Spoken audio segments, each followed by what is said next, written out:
Claudio Soto Gamboa es ingeniero comercial de la Universidad de Chile, con máster en economía de la misma casa de estudios y doctor en economía de la Universidad de Nueva York.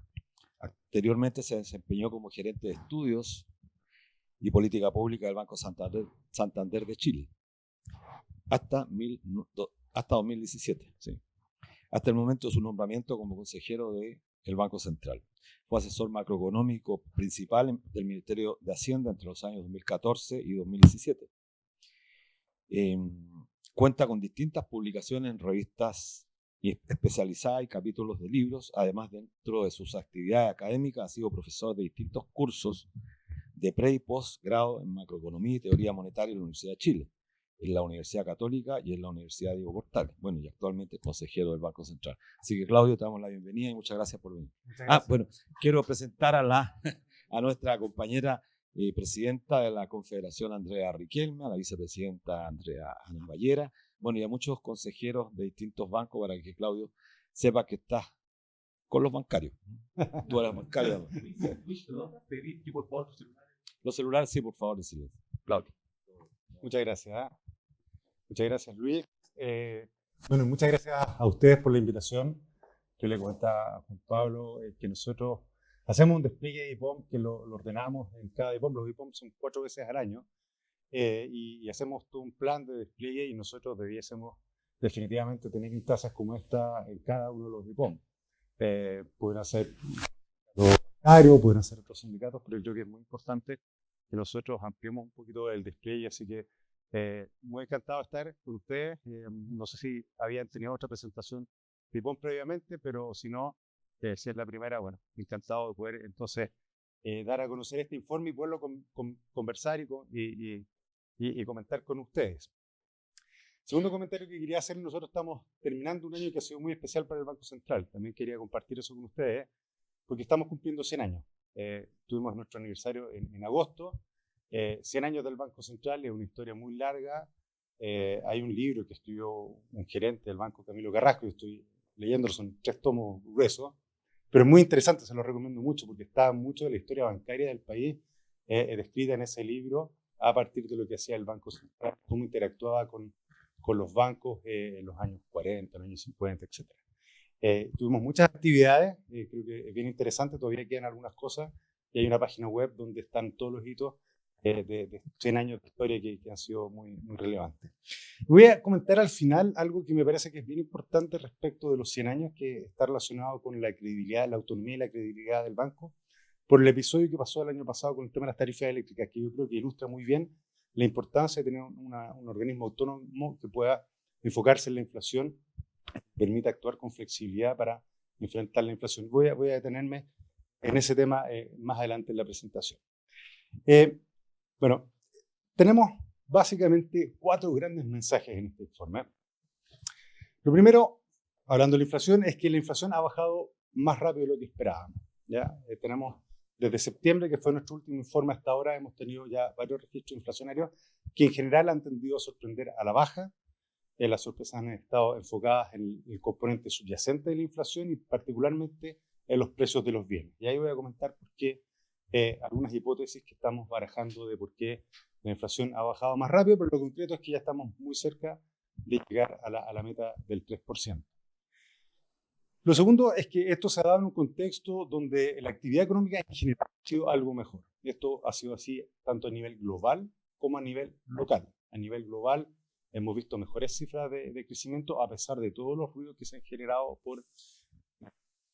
pero a pesar de ello, las cifras de actividad económica en general han sido algo mejores. Y en el caso local también, excepto por una situación puntual de la minería, ¿no? La minería, ustedes recuerdan el accidente que hubo en Teniente, y además ha habido otros temas en otras faenas. Entonces, factores de oferta más bien han incidido en que la segunda parte del año la minería no haya tenido en términos de producción, digo, no la parte de inversión, pero en términos de producción, la minería ha estado más castigada. Si uno excluye la minería, en general los sectores no mineros han tenido un cierto repunte ya en la segunda parte del año, que nos ha tendido a sorprender marginalmente al alza. Entonces estamos en un contexto donde en general las cifras de actividad han sido algo mejores. Hacia adelante, el tercer punto que está ahí. El impulso que viene del sector externo va a ser más favorable de lo que esperábamos previamente. por varias cosas.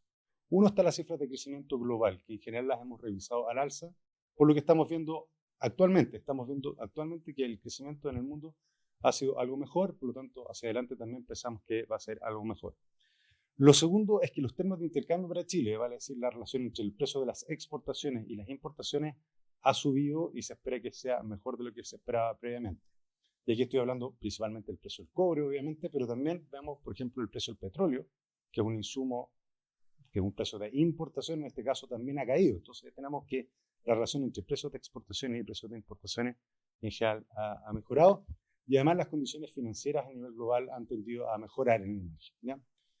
Todo esto comparado con el IPOM previo, sobre todo con el IPOM previo. Y el último mensaje respecto de la política monetaria, ya propiamente tal. Nosotros en la última reunión, justo cuando sacamos este informe, bajamos la tasa de política, la llevamos a 4,5%, y señalizamos que hacia adelante íbamos a ir viendo gradualmente los próximos movimientos. Lo cierto es que una tasa de 4,5% está ya muy, muy cerca de lo que se estima es el valor neutral de la tasa de política monetaria. El valor neutral es la tasa que no entrega ni impulso a la economía ni resta impulso, ¿sí? Y es la tasa que uno debería esperar que esté vigente cuando la economía no cuenta con grandes desequilibrios, cuando la inflación está en el 3%. Por lo tanto, estamos ahí muy cerca de llegar a ese nivel neutral. Déjenme ir al detalle de todos estos puntos. Entonces, ahora, primero que nada, respecto a la inflación. La inflación se vislumbra más favorable, y aquí voy a comentar un poco lo que les mencionaba previamente. Ahí está la línea verde, lo que nosotros llamamos inflación subyacente, que excluye los componentes más volátiles que tiene la inflación, cosas que de repente suben, después bajan. Nosotros tratamos de tener una mirada de los componentes que son más tendenciales, que es la línea verde, que si se fijan ahí, tendió a subir a mitad del 2024, se estabilizó y ahora está un poquito a la baja. Y la línea roja es la inflación total, la inflación que mide el INE con el IPC, que bueno, tuvo el alza fuerte el 2022, 2023, después cayó y luego tuvo un alza, si se fijan, a comienzos del 2024. Bueno, esa alza del 2024 estuvo muy incidida por las tarifas eléctricas, ¿no? Las tarifas eléctricas. También hubo algunos otros elementos, tuvimos una depreciación del tipo de cambio, hubo algunos temas de costos en general en esa parte, pero claramente el tema de las tarifas eléctricas impactó mucho el 2024. Ahora, habitualmente, cuando uno piensa en la política monetaria, si la inflación sube, uno quisiera evitar que la inflación suba, y con eso para eso uno hace una política más bien contractiva de la política monetaria. Sin embargo, en ese periodo, y eso lo vamos a ver más adelante, nosotros continuamos bajando la tasa de interés. Redujimos un poquito el ritmo de reducción de la tasa, pero lo seguimos bajando. ¿Por qué? Porque sabíamos que el tema de las tarifas era un fenómeno transitorio, que no era un fenómeno fundamental de inflación, sino que era un tema regulatorio simplemente, que iba a ser incrementar los precios por una vez y después eso iba a salir de la base. Y por lo tanto, no era necesario reaccionar con política monetaria para evitar que la inflación, como se ve en la línea roja, subiera. Ahora, ¿cuál es la clave de esto? Y ese es el mensaje que de alguna manera quería transmitir. Para poder hacer eso, es muy importante que la política monetaria sea creíble. Que estas alzas de la inflación que están ahí, que son transitorias, no se terminen colando en las expectativas inflacionarias de mediano plazo y que terminen generando un fenómeno de profecía autocumplida, donde la inflación sube por expectativas inflacionarias. Entonces el Banco Central puede hacer esto, vale decir, dejar que la inflación suba un poco sin reaccionar con política monetaria, gracias a la credibilidad que ha ganado. De hecho, el mercado, se lo voy a mostrar en otra lámina, en ningún momento dudó que la inflación iba a llegar al 3% al cabo de los 2 años, que justamente 2 años después de que se produjo ese fenómeno inflacionario. Entonces, esa es una cosa que quería transmitirles con esta gráfica. Hacia adelante, nosotros revisamos a la baja las previsiones de inflación. Si se fijan, en el IPOM de septiembre preveíamos que la inflación iba a seguir descendiendo hacia la meta, pero iba a llegar a la meta del 3% aproximadamente durante el tercer trimestre, fines del segundo trimestre, tercer trimestre del próximo año. Y ahora lo que vemos es que esto va a ocurrir antes. Estamos viendo que ya el primer trimestre de este año debiésemos estar con la inflación en la meta, básicamente porque hemos visto, primero, sorpresas, ¿no es cierto? La inflación nos ha tendido a sorprender un poco a la baja, y además hay una serie de fundamentos detrás de la inflación que favorecen que la inflación vaya convergiendo más rápido a la meta.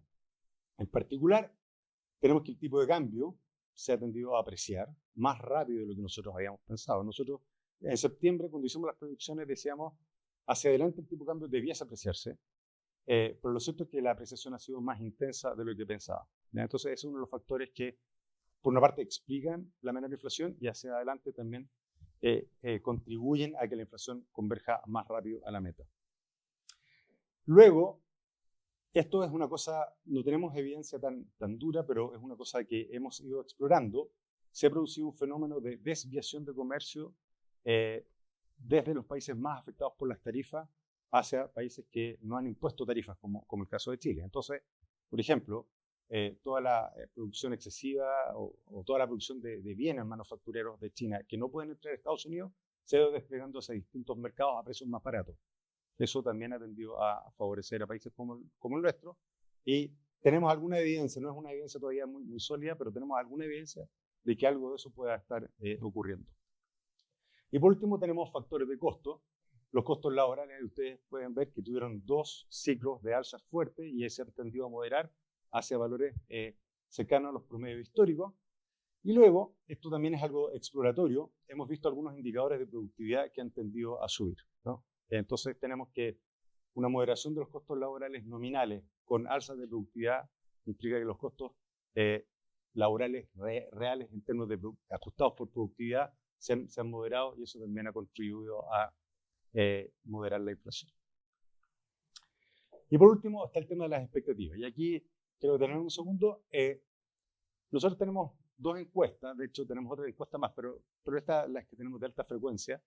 Una que le hacemos a economistas y otra encuesta que se le hace a operadores de mesa de dinero, que son los que están, digamos, haciendo trading con la inflación. Y les preguntamos varias cosas, pero entre otras, ¿qué es lo que piensan que va a ser la inflación a 2 años?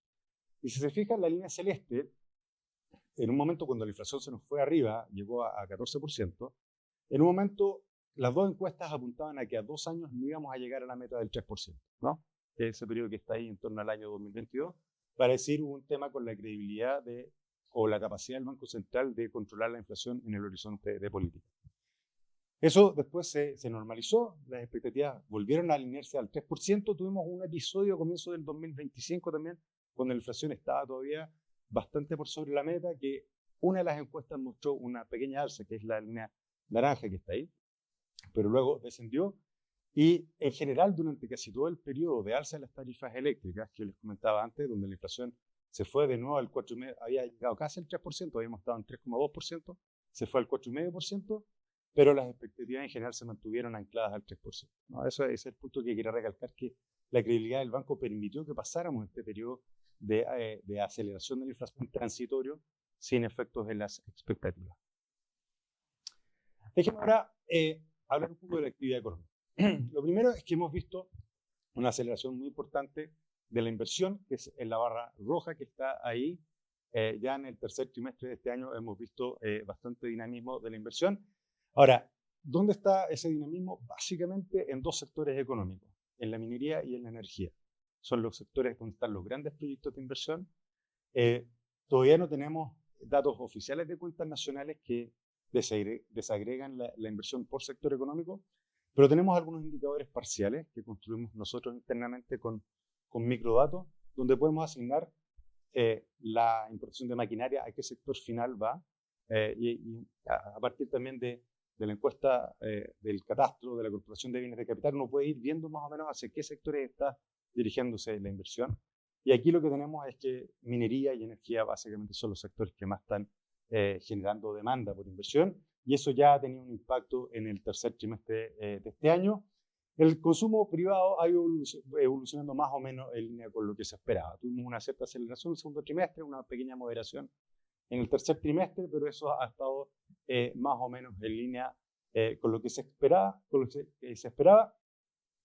Y déjenme comentar la línea salmón ahí, que son las exportaciones netas, son las exportaciones menos las importaciones. Tuvimos una alza bien fuerte de las exportaciones a comienzos del año, a fines del año pasado, a comienzos de este año, sectores agrícolas con muy buena producción, y además el tema del turismo. El turismo se mide aquí en la parte de exportaciones de servicios, entonces tuvimos una buena temporada de turismo el verano pasado, más sectores agrícolas bien dinámicos, y eso explicó esas líneas de salmones que están ahí. ¿Por qué después las exportaciones no pierden un poco relevancia? Bueno, porque la producción minera se nos cayó el segundo semestre por estos factores de oferta, de productivos en faenas específicas, y el alza que ha habido en las importaciones ahora, ¿no? El alza que ha habido en las importaciones, que se va a alimentar la inversión y en menor medida también la variación de existencia. Si uno ve por tipo de inversión qué es lo que más está generando dinamismo por el lado de la demanda, básicamente maquinaria y equipo. Ahora, estos son en general bienes importados que no generan tanta atracción en la actividad doméstica. Hay algunos efectos en la actividad doméstica, pero esto básicamente son bienes importados, por lo tanto el impacto mismo en la actividad económica no es tan grande como ocurre en el caso del otro componente de inversión, que es la parte de construcción y obra. Ahora, si uno ve la historia en general, uno ve que la parte de maquinaria y equipo es más volátil, pero la parte de construcción y obras tiende a seguir el componente de maquinaria y equipo. Entonces uno podría esperar que luego del alza de la parte de maquinaria y equipo, ya el componente de construcción y obra empiece a acompañar con algo más de dinamismo. De hecho, nosotros en nuestras proyecciones revisamos al alza la parte de construcción y obra, justamente porque pensamos que luego de esta alza en la parte de maquinaria y equipo debiese venir acompañado por algo más de dinamismo de la parte de construcción y obra. El consumo, como les decía, ha ido evolucionando en línea. Déjenme comentar aquí brevemente nomás el ciclo de consumo de bienes durables. El consumo de bienes durables creció muy fuerte el año 2021-2022 con todas las inyecciones de liquidez que hubo en ese momento. Después esto se desaceleró fuertemente porque hubo un retiro de la liquidez, ¿no? El Banco Central subió la tasa de interés fuertemente, justamente para evitar que se generara una expansión muy fuerte de la demanda interna con las implicancias inflacionarias que ello tenía. Y además hay una parte más bien natural del ciclo de consumo de bienes durables. Uno no está comprando durables todos los meses, todos los trimestres, son ciclos que se producen. Bueno, tuvimos este ciclo, se produjo una caída importante y luego hemos tenido entonces una recuperación paulatina del consumo de bienes durables que se enmarca dentro de esta evolución, diría, más o menos de tendencia del consumo, que es lo que estamos viendo en este caso. Dentro de los fundamentos del consumo, bueno, hay varias cosas, pero destacamos acá un tema de las expectativas o de la confianza de los consumidores que ya ha venido subiendo a lo largo del año, y eso es uno de los fundamentos que hay detrás del dinamismo del consumo. Hacia adelante, déjenme comentar entonces qué viene hacia adelante. Primero, déjenme hablar un poco del crecimiento de los socios comerciales, ¿ya? Estas son las proyecciones, la estimación de crecimiento para el año 2025 más la proyección del año 2026.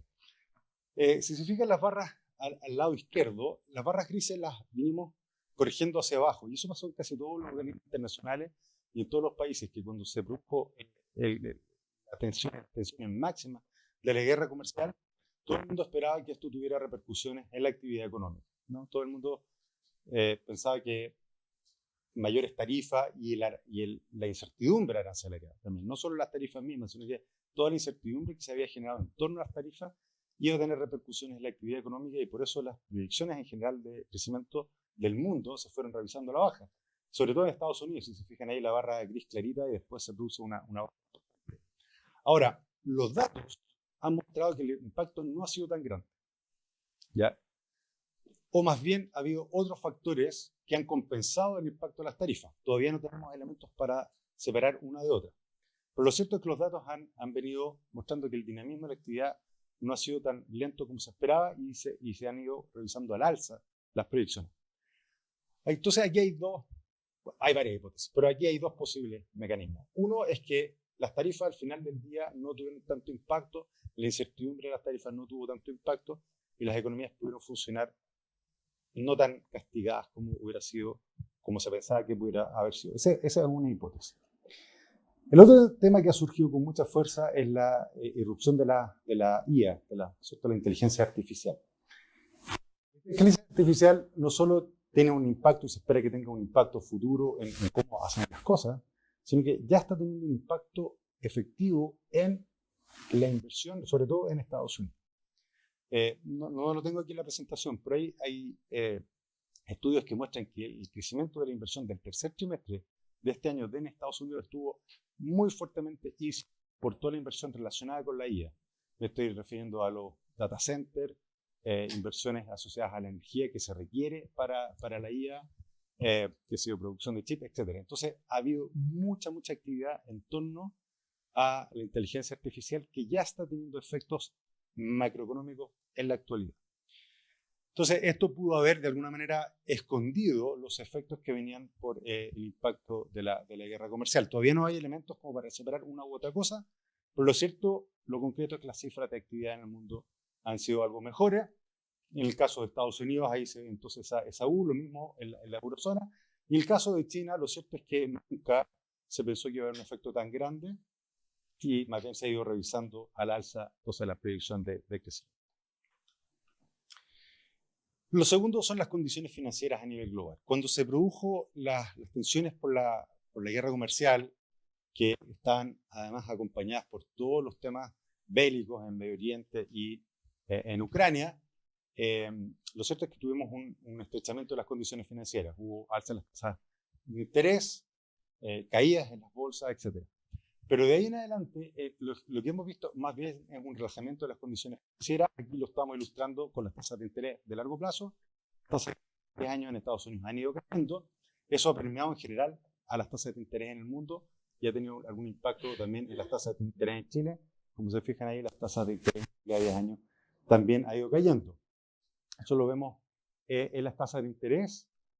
Lo vemos estas mejores condiciones también han impactado los precios de las materias primas, de algunas materias primas, como el caso del cobre. En el caso del cobre hay algunas condiciones financieras que ayudan que el precio suba, pero además está todo lo que son las expectativas de la demanda que va a haber por cobre relacionado con este boom de la inteligencia artificial. El cobre es un insumo clave acá por todo lo que es la electrificación, el desarrollo de los data centers, etc. Aquí es un insumo muy importante y ahí ven cómo el precio ha aumentado fuertemente y está en los niveles más altos que en términos nominales de la historia y en términos reales también de los niveles más altos que hemos tenido en muchas décadas. Ahora, entonces tenemos en general crecimiento más alto de los socios comerciales, mejores condiciones financieras en el margen, mejores los términos de intercambio como veíamos acá en el precio del cobre.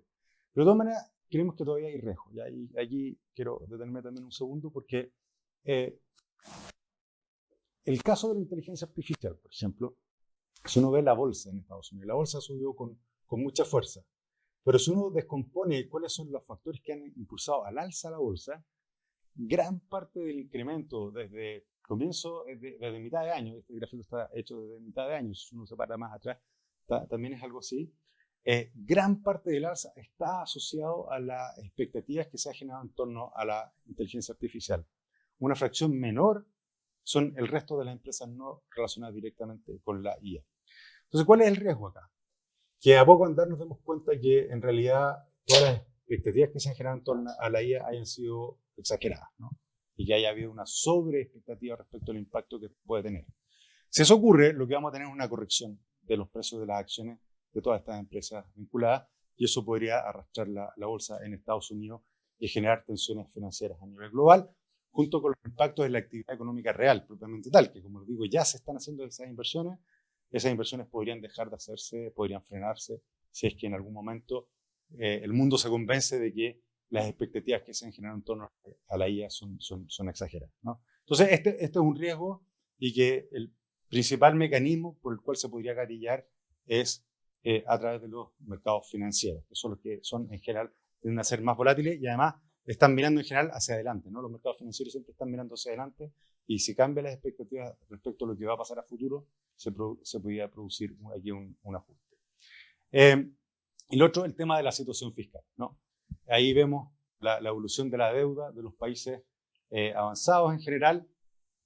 Subió después de la crisis financiera global. Ahí se ve como las deudas en general habían tenido un periodo de estabilización durante los 90, comienzo de los 2000.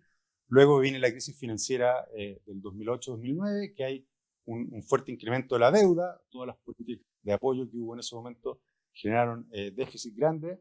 Luego tuvimos la pandemia, ¿no es cierto? Ahí se ve ese salto ahí en la pandemia. Hubo una cierta moderación. Pero ahora tenemos nuevamente presiones muy fuertes de gasto, principalmente asociados a los temas geopolíticos. Ya Estados Unidos, ¿no es cierto?, le ha dicho a la OTAN que no van a financiar más los gastos de defensa de Europa. El propio Estados Unidos está incrementando sus gastos de defensa. Estamos hablando de grandes sumas de dinero que están poniendo presión en las finanzas públicas en general en los países avanzados. Y las proyecciones, estas son del Fondo Monetario, indican que la deuda va a seguir subiendo y no se ven señales de que alguien diga, ok, esto no puede seguir así y tenemos que poner un cierto límite, por lo tanto vamos a tener una situación donde las deudas van a seguir subiendo. Por ahora los mercados no han tenido no ha habido mucha repercusión en los mercados. Las tasas de interés de largo plazo, por ejemplo, no han tendido a responder a esto. Pero aquí lo que pasa con los mercados financieros es que muchas veces hay como, voy a decir una palabra en inglés, pero no, un wake-up call, o sea, como una llamada de alerta de repente, y que digan, ups, la deuda está subiendo mucho, hay que hacer algo porque los precios no están reflejando el riesgo que está detrás de esta dinámica de deuda. Si eso ocurre, podríamos ver reducciones en las tasas de interés de largo plazo, que yo les mostraba, iban a la baja, y podríamos tener entonces alzas en las tasas de interés de largo plazo. Entonces, ahí hay dos fuentes de riesgo que nosotros las destacamos principalmente en nuestro informe de estabilidad financiera que publicamos hace un mes atrás, pero que seguimos levantando acá en este POM porque si estos riesgos se llegaran a materializar, esto tendría repercusiones macroeconómicas y podrían incidir también en el ciclo de actividad de nuestro país. Por último, el tema de la guerra comercial y la incertidumbre que se ha generado en torno a la guerra comercial. Ahí estuvo el pic en abril, ¿se acuerdan? Cuando fue el día que Trump anunció los aranceles UTP et Orbi, y luego de eso empezó a hacer negociaciones bilaterales con algunos países, empezaron a poner excepciones en algunos productos, etc. Y esto no siguió escalando y la percepción de incertidumbre fue retrocediendo. Ahora, si ustedes se fijan en esa línea naranja, al final está claramente por sobre toda la historia previa que teníamos de este indicador. Este es un indicador que se construye a través de básicamente de noticias que van saliendo, que son conceptos que uno puede ver en las noticias que los puede asociar a incertidumbre, ¿no? Y ahí se ve que esto ha retrocedido, pero todavía está en niveles altos desde una perspectiva histórica. Bueno, en este contexto, ¿cuál es nuestro escenario hacia adelante? Primero que nada, respecto al crecimiento este año, nosotros en este IPOM dimos un valor puntual para el crecimiento. En general damos rangos de crecimiento. Nosotros proyectamos rangos de crecimiento. Y dimos un valor puntual porque en el último IPOM del año, cuando ya estamos a puertas de cerrar el año, nos jugamos en general con un número. Si se fija, estamos un poquito por debajo del punto medio del rango que habíamos dado en septiembre, básicamente por la actividad minera, que nos sorprendió de nuevo a la baja en estos últimos meses porque ha habido menos producción minera. Pero hacia adelante, la revisión es más bien al alza. Si se fijan, el rango lo hemos movido ya durante 2 IPOM, hemos ido moviendo al alza el rango de crecimiento y para el próximo año esperamos que la economía esté creciendo entre 2 y 3%. ¿Sí? Entonces movimos un poco al alza ese rango de crecimiento respecto del IPOM que habíamos hecho en septiembre y también respecto del IPOM que habíamos hecho en junio.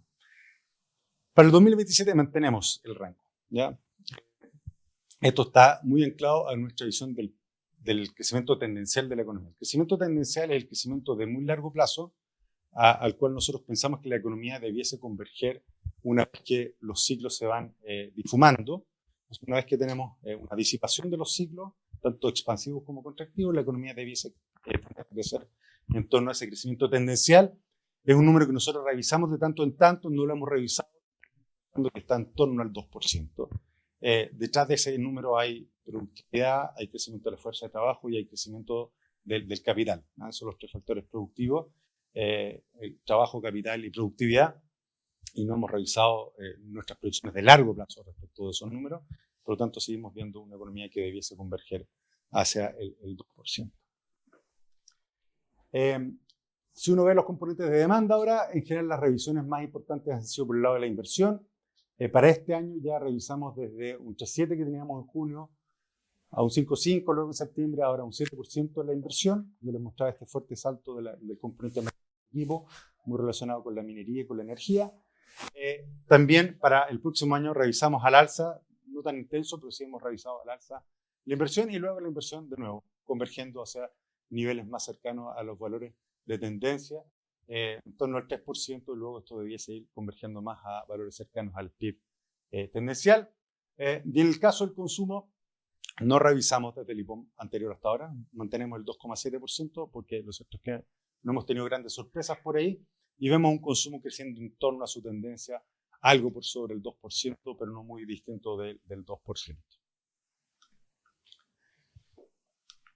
Y por último, déjeme comentar sobre la política monetaria. Redujimos la tasa a 4,5%, esa fue la última reunión. Si se fija, el proceso de recorte de tasa partió bastante fuerte a mitad del año 23, cuando ya era más o menos claro que la inflación venía a la baja, la actividad se había frenado, luego que se produjo el retiro de las inyecciones de liquidez y se produjo el efecto también de la alza de la tasa previa.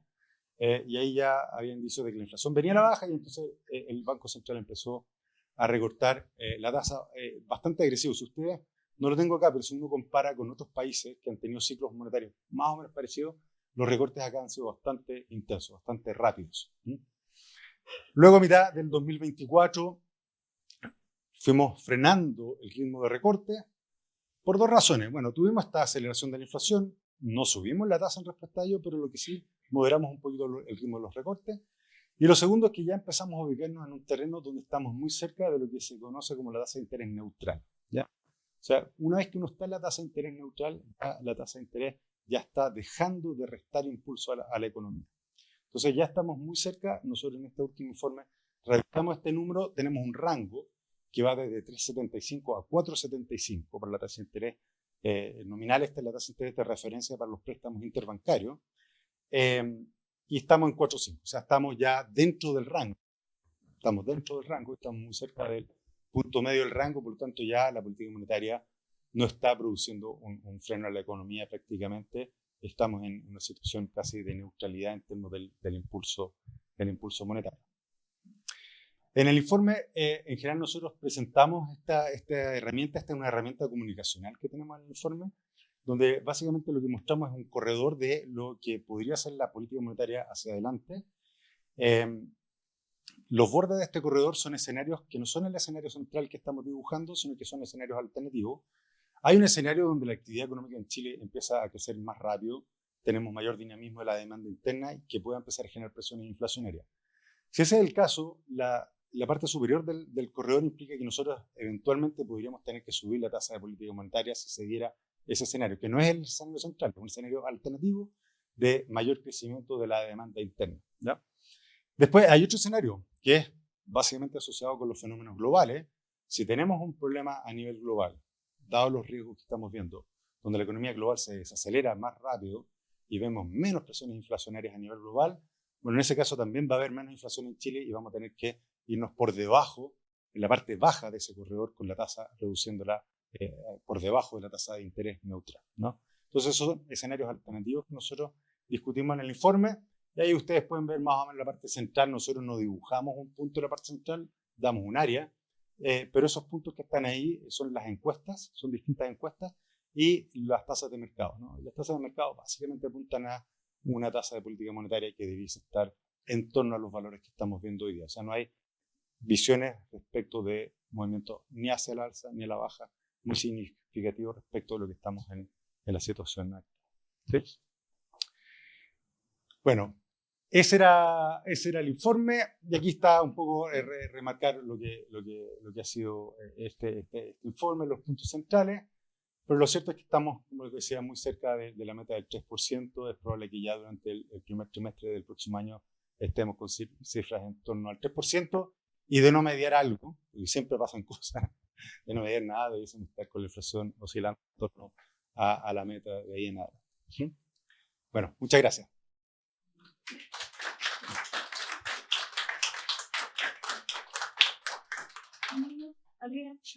Pregunta, sí, ¿te parece la pregunta? Hacemos las preguntas. No sé quién quiere partir. Claudio, tú querías hacer una pregunta, me habías dicho, ¿no? No sé quién va a partir. Claudio, quería partir. Y te dejo.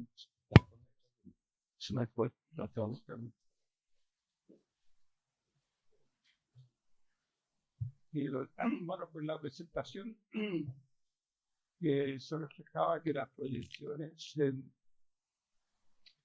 pero el crecimiento se ubica en un 2% a partir del 2027. Ahora ese 2% es lo que hemos venido arrastrando ya por 14 años, 13 años. Por lo tanto, continúa para mí la pregunta: ¿cuál es el aporte de la política monetaria al crecimiento económico de Chile? Si seguimos en la misma situación y seguimos proyectando la misma situación.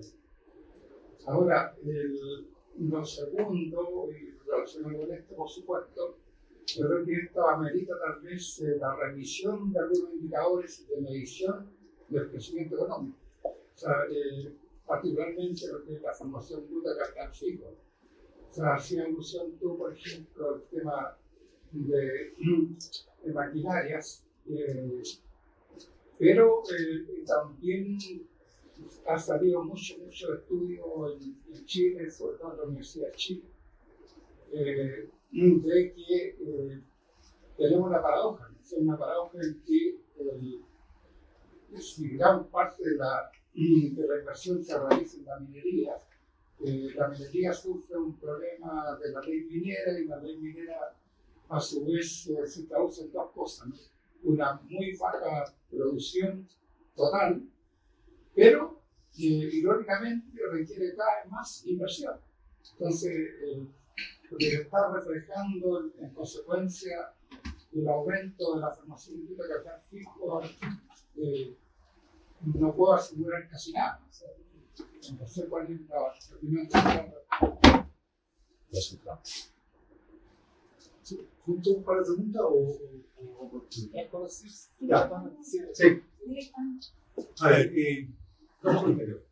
la política monetaria tiene influencia en la actividad económica en un horizonte acotado de tiempo, ¿no? En el mediano y largo plazo, la política monetaria en general no tiene grandes impactos en el crecimiento de largo plazo, y el crecimiento de largo plazo está determinado, como les decía, básicamente por la productividad, por el crecimiento de la fuerza de trabajo que vincula, digamos, el crecimiento del factor trabajo, y por el crecimiento del capital, ¿no? Son como los tres factores. La política monetaria tiene poco que hacer respecto a esto. Respecto al crecimiento de la fuerza de trabajo, está relacionado con fenómenos demográficos, ¿no es cierto? Está asociado a fenómenos, si uno piensa en la fuerza de trabajo, además ajustada por el capital humano, bueno, la educación, etc. Esos son los factores que inciden en el sector trabajo. La acumulación de capital es lenta en el tiempo. Es verdad que uno puede tener ciclos de inversión que suben y bajan, pero el capital, como stock, se mueve lentamente con los flujos. Los flujos pueden subir y bajar mucho, pero el stock no se mueve tan rápido. Y por último está la productividad. Bueno, y ahí el Banco Central no tiene tanto que hacer respecto a la productividad. Son materias que van por otro camino. Y eso más bien incide en el largo plazo. Ahora, es verdad que con la política monetaria uno puede acelerar o frenar la economía. Eso es así en el horizonte de política monetaria, que es el que nosotros manejamos, que son dos años. Por eso el 2027 es donde pensamos que debiese la economía volver hacia la tendencia, pero en el intertanto la política monetaria sí tiende a jugar un rol. Ahora, nuestro mandato es la inflación, y lo que tenemos que hacer es garantizar que la inflación esté en el 3%. Lo que vamos a tratar de hacer es que la economía esté operando más o menos en torno a lo que nosotros pensamos en la capacidad de crecer sin generar presiones inflacionarias. Tenemos que tratar de estar lo más cerca de la capacidad de crecer de la economía sin que eso se traduzca en mayores presiones inflacionarias. Ahora, respecto a la minería, es verdad, suena como una paradoja, ¿no? Que invertimos mucho en minería y la producción de minería está estable hace más de 10 años. Porque efectivamente uno invierte mucho, pero la ley del mineral va cayendo. Las minas en Chile son antiguas, ¿no es cierto? Hay que ir cada vez más abajo de la tierra, literalmente. En el caso de Chuqui, la explotación ahora es subterránea, ¿no es cierto? Para extraer lo mismo. Entonces se invierte cada vez más para extraer lo mismo. Ahora, lo que sí hay que tener ojo, la inversión en minería sí genera efectos en otros sectores. Por ejemplo, tiene impacto en los servicios de ingeniería, servicios de logística, y esos sectores sí generan más actividad económica. Cuando uno, por ejemplo, las opciones que soportan los túneles, bueno, ahí hay demanda de fierro, hay demanda de cemento, hay actividad, hay mano de obra, ¿no es cierto?, que incide en eso, esa mano de obra a su vez, después los trabajadores consumen, ¿no es cierto? Entonces se genera actividad en el comercio. Entonces, es verdad que la producción minera no aumenta, pero la inversión minera sí genera efectos hacia otros sectores de la economía, ¿ya? Entonces, cuando uno ve ciclos de inversión minera largos, sí ve periodos de crecimiento altos también. Lo vimos muy claramente desde... Tuvimos el terremoto y tuvimos la crisis financiera, pero si uno ve desde el 2007 en adelante hasta el 2014 más o menos, que fue un ciclo de inversión fuerte, muy fuerte en la minería, también coincidió con un periodo de crecimiento alto en el independiente que la minería propiamente tal, la producción minera no haya crecido mucho, ¿no? Entonces la inversión minera sí genera actividades en otros sectores productivos. ¿Va? Bueno, me voy a presentar. Mi nombre es Gonzalo Durán. Soy de la Fundación Sol, también académico en la Universidad de Chile y aquí asesor de la Confederación. Mi pregunta tiene que ver con el tema de la formación de los salarios, en particular el salario mínimo. Hoy día sabemos que el salario mínimo es de 529.000 pesos brutos. Si lo ponemos en plata líquida, son casi 423.000 pesos al bolsillo. Es el valor que queda al bolsillo y ahora a partir del 1 de enero va a ser 539.000 pesos. Entonces ahí hay un elemento que a nosotros nos llama la atención en el sentido de la suficiencia del salario mínimo. ¿Ya? Acaba de salir también un informe sobre la Comisión Asesora Presidencial para la Medición de la Pobreza, que nos dice que la línea de la pobreza para un hogar que arrienda, para una persona que vive en un hogar que arrienda, son cerca de 347.000 pesos, y si eso lo expandimos a un hogar de 3 personas, a plata de hoy son cerca de 850.000 pesos. Entonces, si hacemos la simulación de una persona que gana el salario mínimo y vive en 3, una madre soltera con 2 hijos, el salario mínimo cubre el 50% de la línea de la pobreza familiar. Entonces, la pregunta tiene que ver cómo el Banco Central va siguiendo esta discusión sobre la suficiencia del salario mínimo y cómo eso lo compatibiliza con las metas de inflación y la meta rango del 3%. En el fondo, un salario mínimo que sea insuficiente para que los trabajadores puedan llegar a fin de mes, si eso es preocupación o no para el Banco Central. Y acompañado con eso, cómo han seguido la discusión sobre la negociación colectiva por rama. Si eso pone en riesgo los escenarios que ustedes evalúan, cuál es la opinión del Banco Central en relación a la negociación colectiva por rama y la formación colectiva de los salarios, que vemos que también en otros países esto es bastante común, y cómo eso ustedes lo han evaluado. Sí, mira, te lo voy a responder desde otro ángulo, ¿no? Que es básicamente la meta del Banco Central, el mandato del Banco Central, que es la inflación. Porque al final lo que sí sabemos es que cuando uno tiene procesos inflacionarios acelerados, el valor real de los salarios tiende a caer fuertemente, ¿no? Y se degrada muy rápidamente el poder adquisitivo. Entonces, tú me estás planteando números en términos de canasta con ciertos precios, ¿no es cierto? Bueno, esas canastas, esos precios se pueden encarecer mucho cuando uno tiene periodos inflacionarios acelerados y los salarios no son capaces de responder al mismo ritmo. Lo vimos en Chile, lo hemos visto en Estados Unidos, hubo mucha discusión en las últimas elecciones en Estados Unidos que hasta qué punto la inflación fue una causa de la pérdida de popularidad del gobierno que se... Entonces, déjame ponértelo más bien en términos de nuestro mandato, porque el mandato del Banco Central es la inflación. Nosotros sostenemos que mantener la inflación baja y estable es el principal aporte que nosotros podemos hacer justamente para que las personas, los asalariados, puedan mantener un ritmo, un poder adquisitivo, digamos, estable en el tiempo. Lo que creemos que es perjudicial es que tengamos periodos de aceleración inflacionaria muy fuertes que hagan que el valor real de los salarios caiga también muy rápido, que es lo que hemos visto, porque muchas veces lo que ocurre es que los salarios no pueden ir al ritmo de la evolución de la inflación, ¿no? Y cuando eso ocurre, lo que tú tienes justamente es una caída de los salarios. Así que yo diría que ese es nuestro foco, ese es nuestro y que está alineado con nuestro mandato. Ahora, sobre las políticas públicas que hay en discusión en general, nosotros no opinamos. Lo que hacemos es, cuando una política pública ya es ley y se ha establecido, ahí empezamos a analizar las consecuencias y podemos ver los impactos macroeconómicos y respecto de la proyección de inflación. Entonces, respecto al tema de la negociación salarial, entiendo que no se ha ingresado todavía el proyecto de ley. Estamos lejos todavía de ver eso, porque nosotros en general tenemos que analizar las políticas públicas y su impacto macroeconómico una vez que ya están vigentes.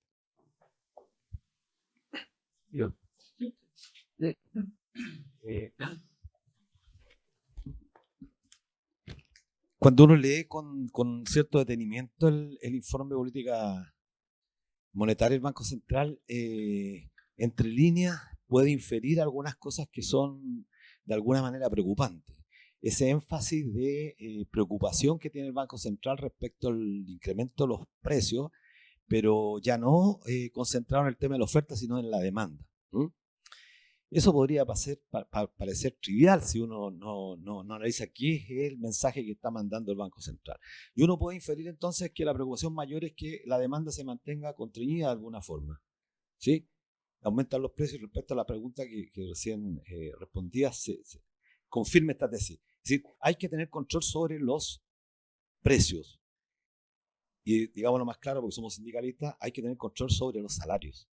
Entonces, esto está asociado directamente a una pregunta que tiene mucho sentido, porque ¿cómo se concilia? ¿Cómo es posible conciliar una determinada estrategia política monetaria de una autoridad que efectivamente, como bien señalas tú, tiene independencia, hace mención a la productividad, pero no tiene responsabilidad sobre eso? ¿Sí? No tiene responsabilidad. Pero sí la política monetaria, las tasas de interés afectan directamente el nivel de salarios nuestros y las perspectivas. Y cuando uno observa que la tendencia es prácticamente, en términos del crecimiento, es prácticamente lo mismo que tenemos en los últimos 11 o 12 años. Y cuando uno escucha, y aquí por supuesto hago la salvedad del Banco Central, porque la política a la que viene insistiendo en esta suerte es prácticamente un dogma de fe, hay que crecer, hay que crecer, hay que crecer. ¿Por qué hay que crecer? Nos preguntamos nosotros. Y te lo planteo a ti como consejero del Banco Central, porque creo que es importante esta transmisión a los demás consejeros. ¿Por qué hay que crecer? ¿Para qué crecer? ¿Para qué crecer? ¿Por qué hay que crecer? Pues porque resulta que en 12 años llevamos crecimiento, ¿no? Y tú hablas de lo tendencial y parece que lo tendencial va a ser lo mismo que lo llevamos para atrás. ¿Qué reporta eso? Porque el dogma dice, bien, si hay crecimiento, aumenta el empleo. Si aumenta el empleo, aumenta los salarios. Y en consecuencia, un círculo virtuoso perfecto. Pero en la realidad vemos que eso no es efectivo.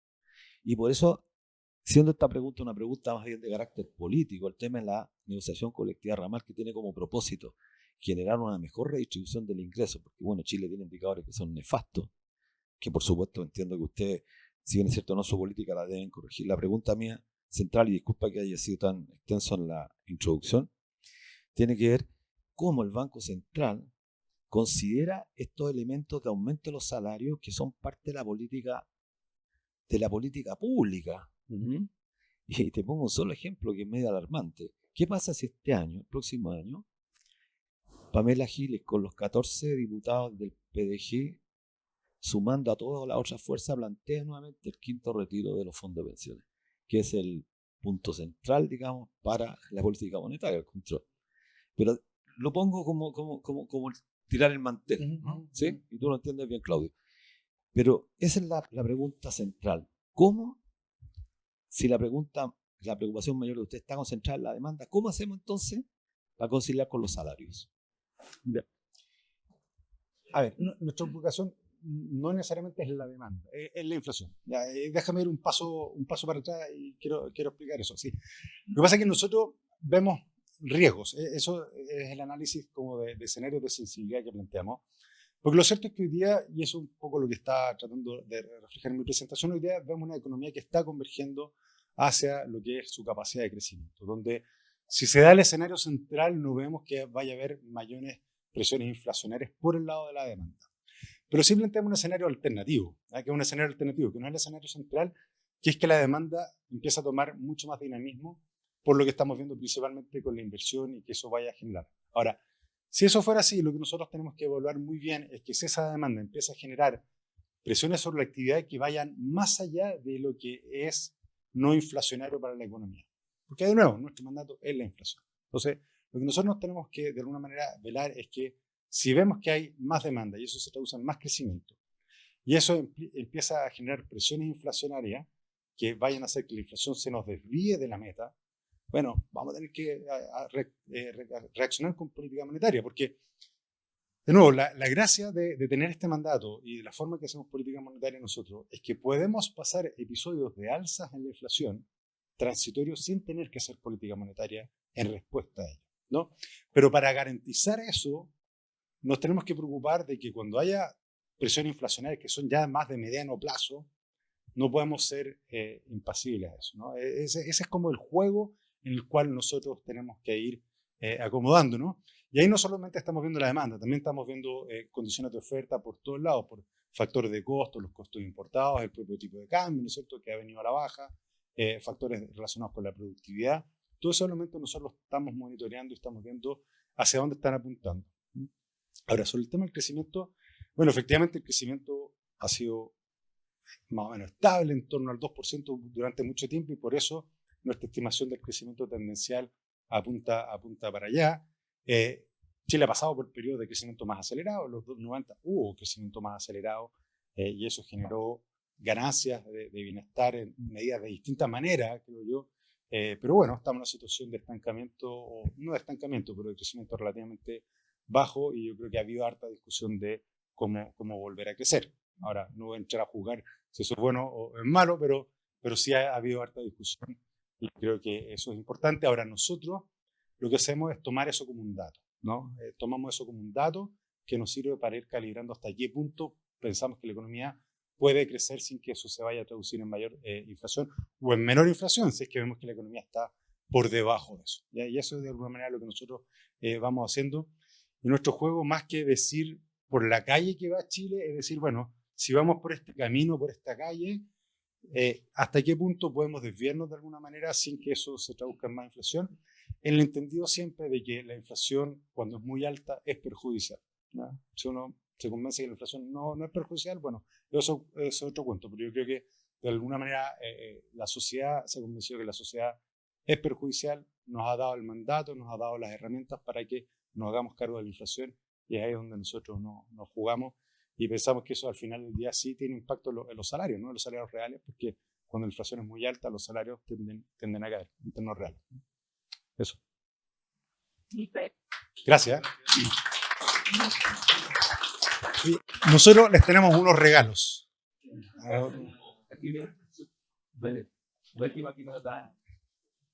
Lo entregas tú. Déjeme contar brevemente esto. Dentro de las actividades que hicimos por los 100 años, hicimos un concurso de cuentos. Está este concurso de Santiago en 100 palabras, ¿no es cierto?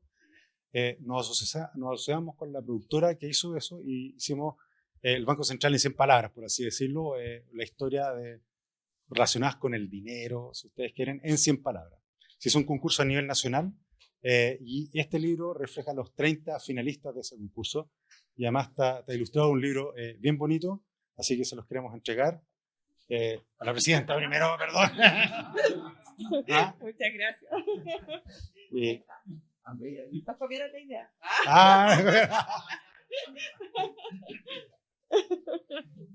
Tómalo. Así que, bueno, ahí les repartimos el resto. ¿Y ayudo? Así, ya, muchas gracias. Eso es parte de lo que fueron nuestras conmemoraciones de los 100 años, así que les recomiendo este libro que está muy bonito.